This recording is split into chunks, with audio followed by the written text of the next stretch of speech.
Hey, this is Austin with Mombo Woodworks. My first video, putting together a little bit of a live edge walnut charcuterie board. Been doing this for a little over a year and a half, maybe 2 years.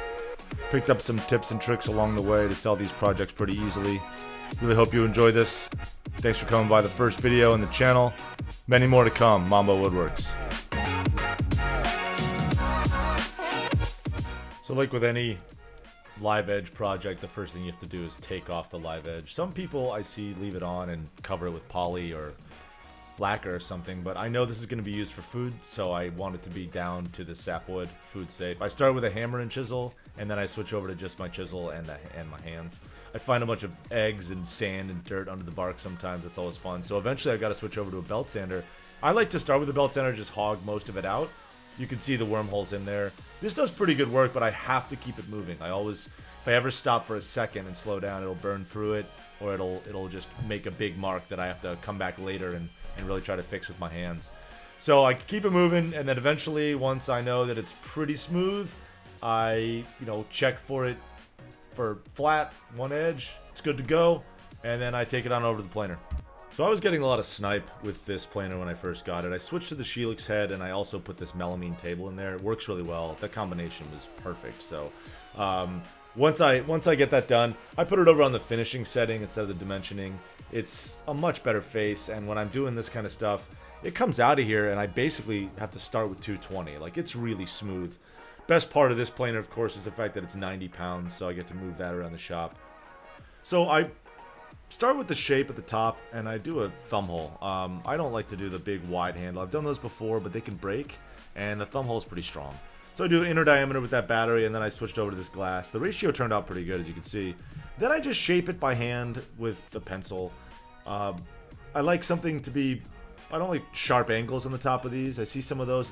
They're nice, but I don't like to do it because I don't have a bandsaw. So I darken the lines up, and then eventually I come back over with my jigsaw.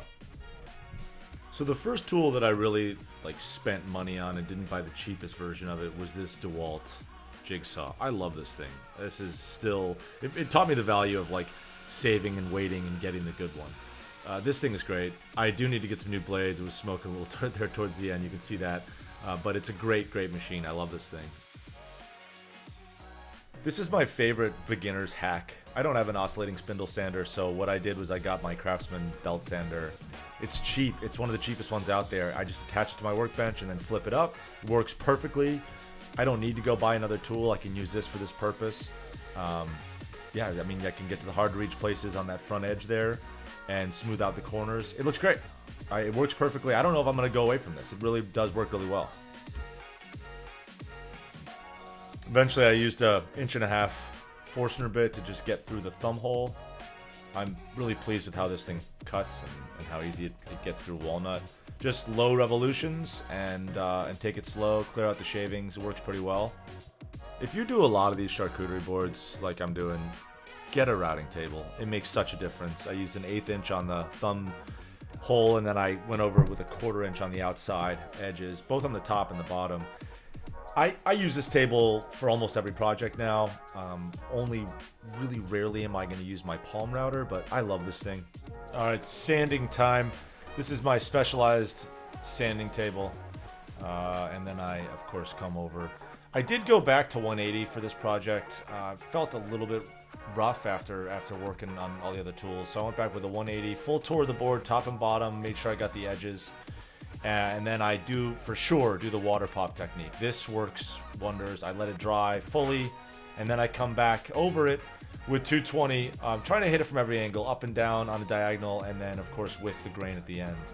Just using a standard mineral oil bath. This is my go-to finish for a charcuterie board or cutting board. Generally, it's food safe. It's easy to maintain. I know some people for charcuterie boards will use even Rubio, or they'll use the poly, but I don't know if someone's going to be cutting cheese or salami or something like that on this. They don't need to get a knife through that stuff. It's not great for the body, so I just go with straight mineral oil. I make sure to scrub it in. I actually push it in with the rag. I know it makes a difference for me. Instead of just kind of sitting in the pool, I get a heavy coat on for the first time, get the end grain for sure.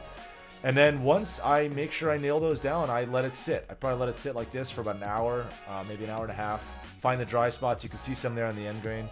I'll usually put a little more oil on those spots. And then after a while, wipe it all down. And this is the final product. I'm really pleased with how this one turned out. It's a simple project, but the results are always great at the end. So thank you again for coming by. I'm Austin. This is Mombo Woodworks. See you soon.